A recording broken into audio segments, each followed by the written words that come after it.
Obsession, it begins quietly, not with marching armies or clashing steel, not with banners snapping in the wind or drums echoing across plains. It begins as a thought that refuses to leave, a fear that cannot be negotiated with, a name spoken too carefully too often in rooms meant for confidence, not doubt. In the medieval world, rulers feared visible enemies, rival kings, rebellious generals, foreign armies at the border. Those threats could be counted, measured, confronted. But there was another kind of fear, a fear without shape, a fear that arrived unannounced and left bodies behind. By the 13th century, that fear had found its way into the heart of the greatest empire the world had ever seen, an empire that had crushed kingdoms, erased cities, and humbled civilizations, an empire that had never learned how to defend itself against a man willing to die. The Mongols ruled a world of certainty. They were born into hardship on endless grasslands where survival demanded discipline and strength. From childhood, they learned to ride before they could walk, to shoot before they could write, to endure pain without complaint. Weakness was not punished, it simply did not survive. When this culture was unified under a single leader, it became something unprecedented. War was no longer chaos. It was systemized, calculated, perfected. Speed was their weapon. Coordination was their advantage. Fear was their ally. Cities surrendered without a fight when Mongol scouts appeared on the horizon.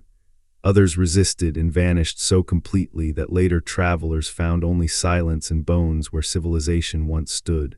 Walls meant nothing, numbers meant nothing, distance meant nothing. The Mongols did not conquer by chance. They conquered because they understood one truth better than anyone else of their age: terror, properly applied, could save time.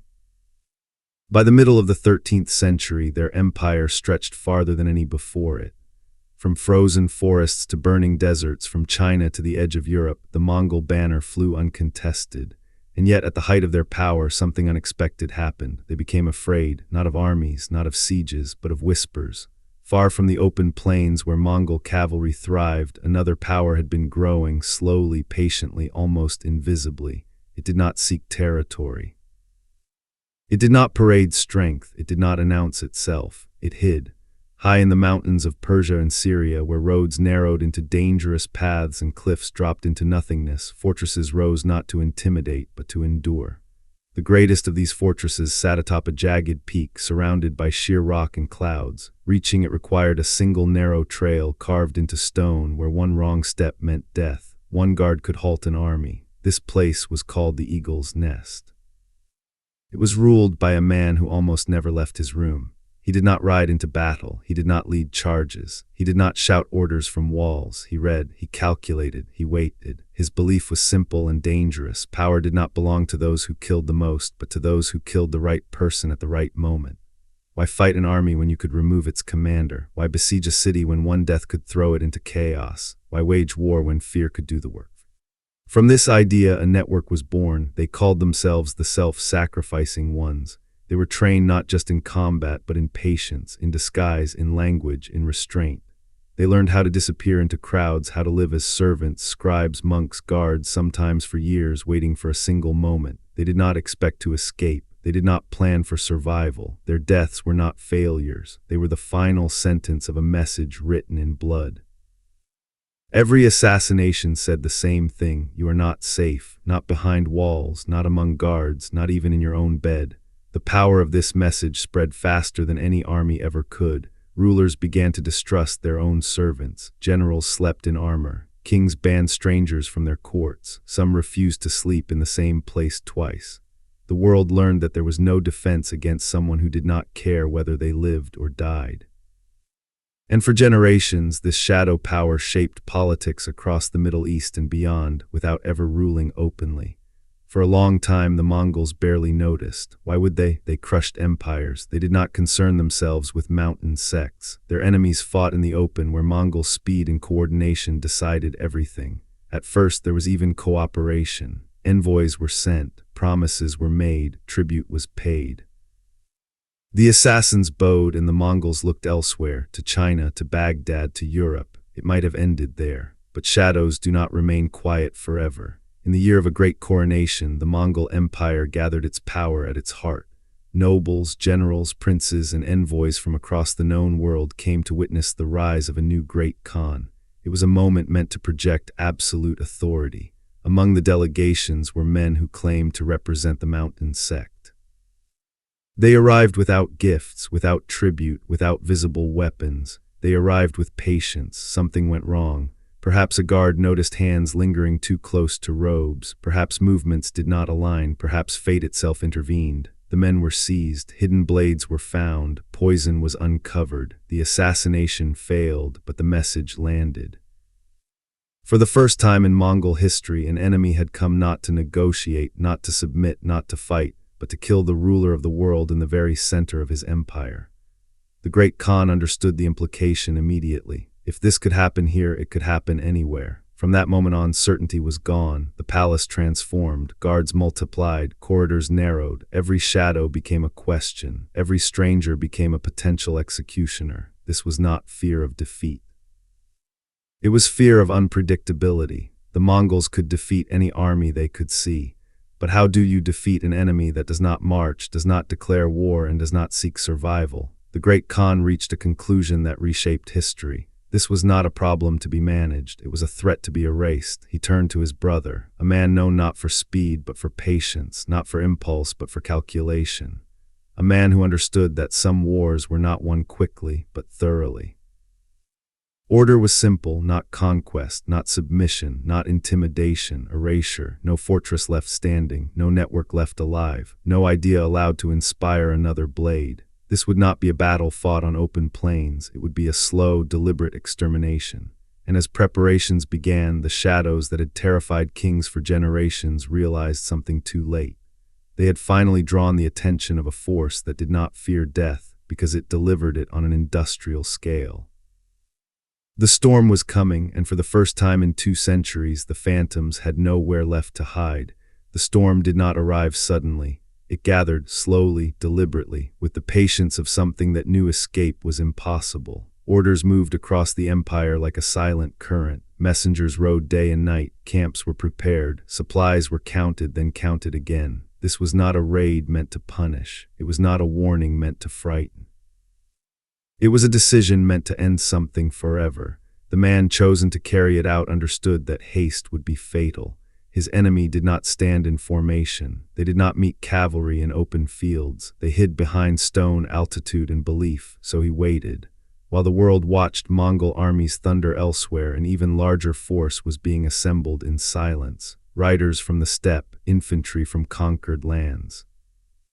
Engineers from distant eastern cities who knew how to tear mountains apart piece by piece. This army was not built for glory. It was built for inevitability. When the march finally began, it felt less like an invasion and more like a closing hand. The columns moved westward across deserts and rivers, over passes that froze men in their saddles and plains that swallowed entire caravans. Wherever they advanced, smaller fortresses fell first, not because they were important, but because they were visible. Resistance was answered with annihilation. Villages were erased, populations slaughtered, not out of rage but out of calculation. Each destruction was a message carved into the landscape itself: surrender early or disappear entirely. Some defenders fought anyway. They believed the mountains would protect them. They believed their walls, perfected over generations, would hold. They did not yet understand that this was not the same enemy they had outlasted before. For the first time, the fortresses faced siege engines designed not to intimidate, but to solve problems. Massive machines assembled on site, stones hurled with precision. Walls that had resisted for decades cracked in weeks, towers collapsed. Paths once thought unreachable were climbed, measured, exploited. The defenders fought with the courage of those who expected no mercy. But courage alone could not stop mathematics. One by one, the outer strongholds fell. Each fall tightened the noose.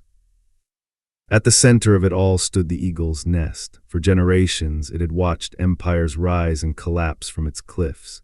It had survived caliphs, sultans, crusaders, and kings. It had endured because it did not challenge armies, it challenged minds. But now, for the first time, the people inside its walls faced an enemy who did not care about fear. They cared about finality. Leadership changed at the worst possible moment. The old certainty fractured.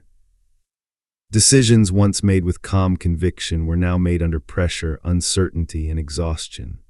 Envoys were sent, letters written, promises offered. Time was the real currency they sought, but time had run out. The army did not rush the final approach. It advanced methodically, fortress by fortress, cutting supply lines, isolating defenders, making survival a daily struggle rather than a distant hope. The mountains that once protected now trapped, food dwindled, morale thinned. Faith remained, but faith alone cannot fill stomachs or repair shattered walls. And then something unthinkable happened. The gates opened, not in defiance, not in victory, but in surrender. The fortress that had never fallen to force yielded to inevitability. Inside, there was no grand last stand, no heroic charge. There were books, shelves upon shelves of them. Knowledge gathered across centuries, mathematics, astronomy, philosophy, records of minds that had dared to think beyond their age. Some begged for mercy for these words, if not for themselves. The answer had already been decided far away. Fire was brought, flames climbed pages faster than swords ever could. Ink blackened, parchment curled. Knowledge that could never be replaced vanished into smoke drifting over the mountains. Walls were torn down stone by stone, not toppled in anger but dismantled with purpose. Nothing was allowed to remain that could inspire return. The eagle's nest was unmade, but the campaign did not end there. Idea had to die as well. Orders were sent across Persia. Lists were drawn, names remembered. Entire communities were summoned, questioned, and erased. Some were guilty, some were not. It no longer mattered. This was not justice, it was prevention. Years passed. Some fortresses held out longer, isolated and stubborn, clinging to survival more than victory. One endured for nearly 2 decades, surrounded by enemy camps that slowly became permanent towns. The siege did not break it. Winter did. Cold stripped the last defenders of strength when food and clothing failed. When the gates finally opened, there was no triumph, only silence. Long after the blades were sheathed, long after the camps were abandoned, the world changed. The shadows were gone. The whisper that once followed kings into their sleep faded into memory. Courts grew less fearful, guards relaxed. Rulers believed once again in walls and armies. The Mongols had won, but the cost was immense. They had mobilized vast forces. They had devoted years, then decades, to erasing something that could not be fought in the open. They had proven that even the greatest empire in history could be shaken by individuals with conviction and a knife. The phantoms lost, but they had proven something too. That power does not always belong to the strongest army. Sometimes it belongs to the idea that refuses to die quietly. Centuries later, the blades are gone, the fortresses are ruins, the mountains remain. And the word born from fear still exists in language, passed down unchanged, carrying the echo of a time when empires learned that not every enemy announces itself with war. Some arrive as shadows, and by the time you see them, it is already too late. Time moved on, but echoes remained. Empires rose where others had fallen. New banners replaced old ones, names changed, borders shifted. Yet beneath all of it, history carried a quiet memory, one written not in victories, but in unease. Because even after the last fortress collapsed, even after the last blade was buried, rulers remembered. They remembered that walls could be climbed, that guards could be bribed or fooled, that loyalty could be worn like a costume. They remembered that power, no matter how vast, was still held by human hands, hands that could be cut. The Mongols believed they had erased the threat completely, and in a way they had. The network was shattered, the leadership destroyed. The doctrine that glorified martyrdom through assassination was dismantled with brutal efficiency. The age of targeted political murder perfected in the mountains came to an end, but ideas rarely vanish as cleanly as bodies. What survived was subtler, a lesson. Future rulers would build taller walls, thicker gates, deeper moats. Palaces would grow more complex, layered with checkpoints and protocols. Guards would be vetted, servants watched, strangers distrusted. Not because armies frightened them, but because individuals did. Because somewhere in the collective memory of power, a truth had been carved too deeply to forget. An empire can survive invasion. It can survive rebellion. It can even survive defeat, but it struggles to survive uncertainty. The assassins had never sought to rule the world. They had sought to influence it. And in that, they succeeded beyond measure. They forced kings to think twice. They forced generals to look over their shoulders. They forced empires to confront a reality they preferred to ignore. That control is an illusion maintained only as long as people believe in it.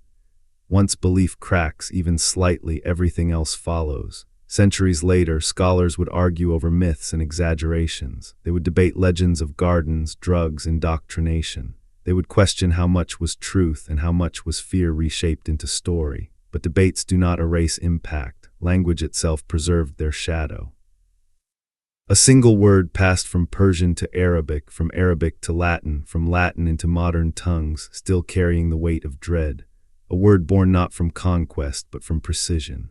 A word that reminds us that history is not only shaped by armies moving across maps, but by individuals stepping out of the dark. And so this story is not simply about a sect destroyed or an empire victorious. It is about contrast between visibility and invisibility, between overwhelming force and surgical intent, between the storm that burns everything in its path and the shadow that chooses only one target. The storm won, but it had to change itself to do so. It had to slow down. It had to adapt. It had to accept that not every enemy announces their arrival. In that way, the phantoms reshaped the storm. Look at the ruins now. Stone walls broken and scattered across mountainsides. Paths once guarded now walked by wind and silence. Places where fear once lived reduced to memory. Yet the lesson remains intact and unbroken. Power is never absolute, security is never complete, and history is never written only by those who stand in the open. Sometimes it is written by those who wait, in silence, and waiting in history is often more powerful than striking, because waiting allows time to do its work. It allows arrogance to grow. It allows routines to form. It allows certainty to harden into complacency. That was the true weapon of the shadows, not the blade, but the pause before it. The pause that let a ruler believe the danger had passed. The pause that made guards relax their grip. The pause that convinced an empire it was untouchable. By the time realization arrived, it was always too late. The Mongols learned this lesson the hard way. They had conquered through momentum, by never allowing enemies to recover, never allowing resistance to reorganize. Speed had been their shield as much as their sword. But against an enemy that thrived on patience, speed alone was meaningless, so they adapted, they slowed their advance, they studied terrain, they listened to informants, they used time as a weapon. This was something the Mongols had rarely needed to do before, and in doing so they revealed a truth that few empires ever acknowledged: total power requires total transformation. The campaign against the shadows forced the Mongols to become something new, not just conquerors, but administrators of fear. Not just warriors, but executioners of memory. They did not simply destroy fortresses. They destroyed the conditions that allowed those fortresses to exist. Networks were dismantled, families dispersed, names erased from records, stories left untold. What could not be killed was diluted, reshaped, and stripped of its edge. By the end, there was no final battle worth singing about, only exhaustion. And perhaps that is the most unsettling part. This war did not end with triumph or celebration. It ended with silence, a silence that stretched across mountains once alive with watchfires, a silence that replaced whispered passwords and coded signals with wind and dust. The Mongols returned eastward to new conquests, carrying with them a rare understanding that some enemies do not seek victory, they seek relevance, and relevance once achieved can haunt even the strongest power. Generations later, the world would change beyond recognition. Gunpowder would replace blades. Nation-states would replace empires, bureaucracy would replace bloodlines, yet the pattern would repeat: individuals challenging systems, ideas threatening structures, small actions producing disproportionate consequences. Every modern doctrine of security, every background check, every layered defense, every obsession with internal threats carries a faint echo of that medieval fear. The fear that danger does not always arrive with noise. History often celebrates conquerors, it names cities after them.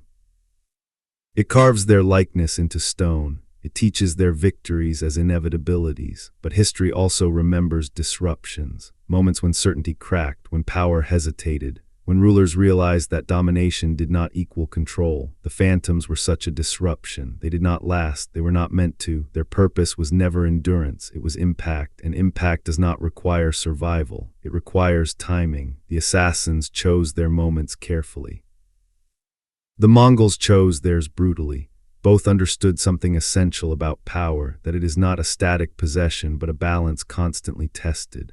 One side tested it with overwhelming force. The other tested it with a single step out of the dark. In the end, the storm erased the shadows, but it never forgot them, and neither did history, because every empire that followed would carry the same unease, whether they admitted it or not, that somewhere unseen someone might be watching, waiting. And when the moment is right, stepping forward, that awareness never truly fades. It settles into the foundations of power, invisible but permanent, shaping decisions long after the threat itself is gone. Leaders may dismiss old stories as exaggeration, as relics of a brutal age, but they still lock doors, still guard corridors, still fear betrayal more than invasion, because invasion is honest, betrayal is intimate. The shadows taught the world that loyalty could be rehearsed, that patience could outlast strength, that belief could turn death into a weapon sharper than any sword. They proved that an individual properly placed and fully committed could rival armies in effect, and that lesson was impossible to unlearn. Even the Mongols, masters of domination, adapted their rule afterward. Surveillance deepened, control tightened, power centralized. They did not simply conquer territories anymore, they managed them, watched them, and reshaped them.